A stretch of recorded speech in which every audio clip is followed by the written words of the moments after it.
Okay na yung mga tanim eh. Nakahabol pa.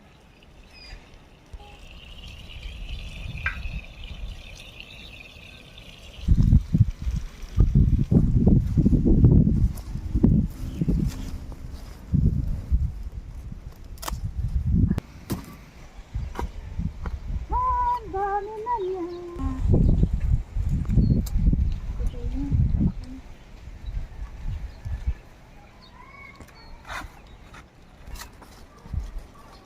Walang spray kasi ito.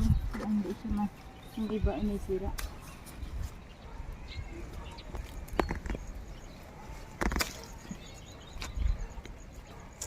Binhi yan, dalawa. Kapit na silang mamatay ang puno ng pipino. Sana na, sana na.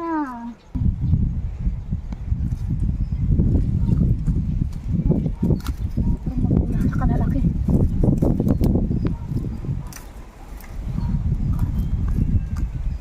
Pipino.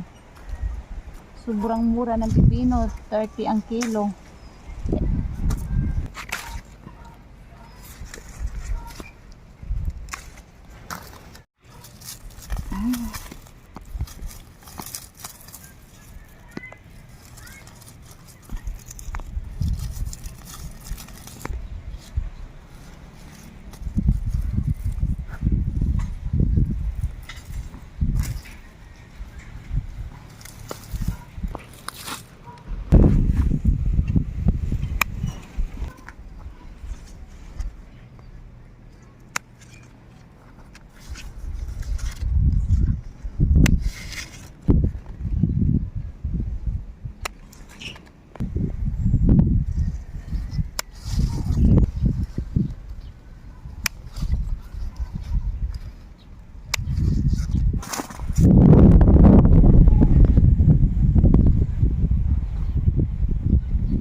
Bakit ito? Wala ng dahon.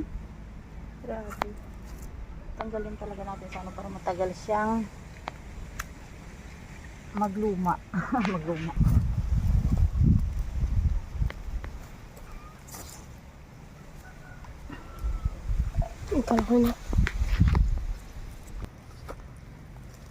Ito isang bucket. Isang ano to, isang sanga.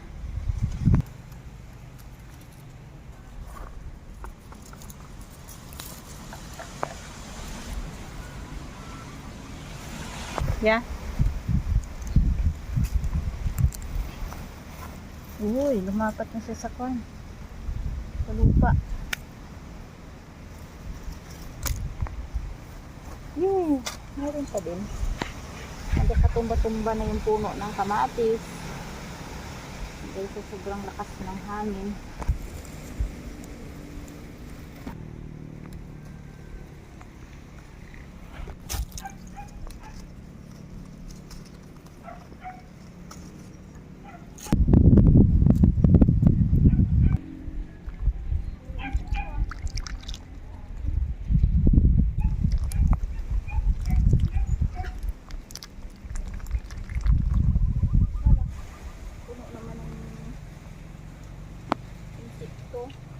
Kukuha ng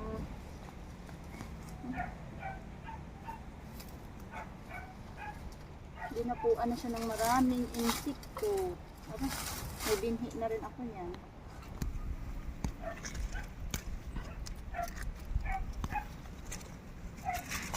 Uy, Allah, may langgam. Sige, may langgam.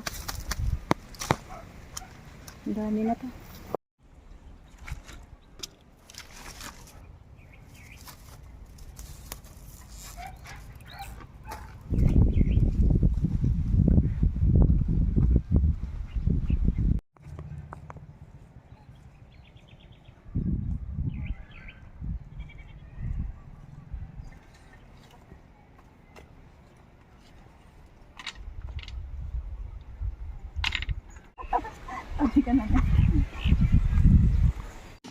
So ayan mga ka-sisters, dito na ako sa bahay at magpapasimula na ako sa pagluto. Ang luto ko pala dito sa mga gulay na nakuha ko sa garden ay yung inabraw o yung may sabaw.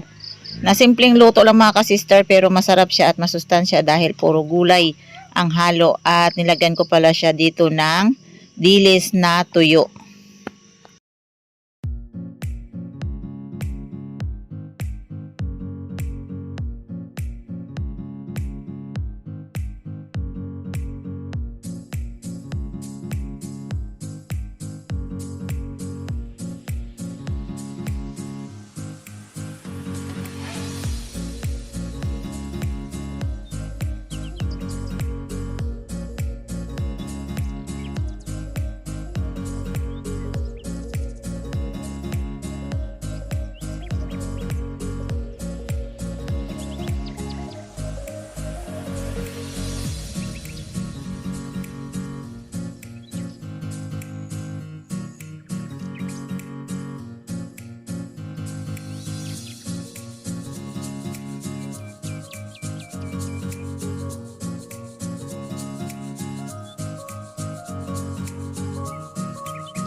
Kinuha natin ang ulo ng dilis para hindi siya mapait.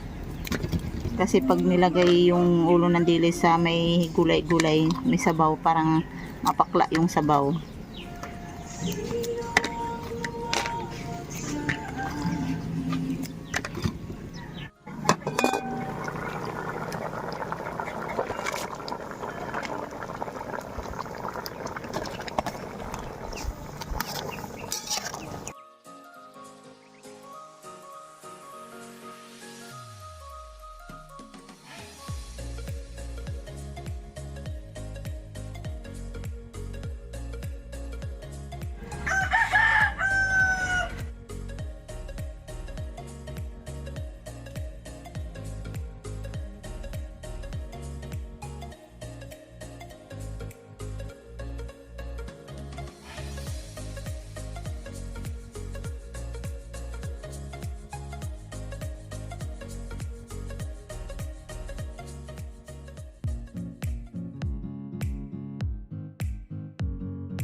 Dahil malalaki yung ating dilis, hinahati lang namin to.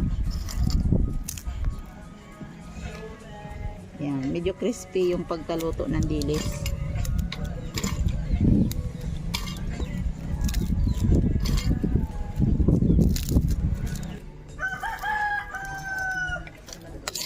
Paghalo lang sila.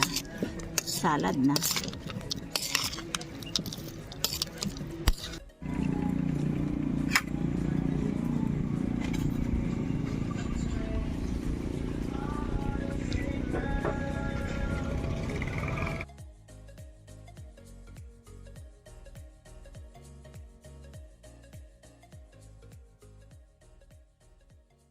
So, ayan mga ka-sisters, kakain kami ni Aya. Dalawa lang kami. Si Mr. ay nasa laot, maaga pa. Tapos si Hana ay masakit ang tiyan, kaya tulog. So, ayan din yung naluto namin, yung tawag yan, yung salad na may pipino, labanos, at saka kamatis bago may anchovy or dilis. Yan. Masarap yung Halo-halo. halo. Tapos yung kinabraw sa amin. Yan. Simple lang yan, pero paborito namin yung mga Bisaya. Bisaya. So, pray tayo at gutom na.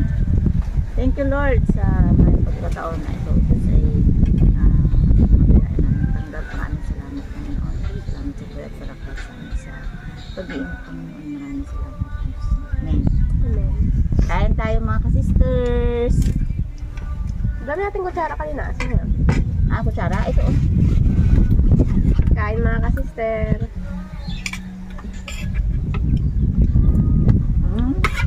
Ayos ang kanin. Ito ang kanin. Dito tayo focus sa salad. Kala ko magtapos sila ng kain. Hindi, mas maganda unahin talaga yung yung mga gulay kaysa kanin, dahil ang kanin ay common na natin pinakain.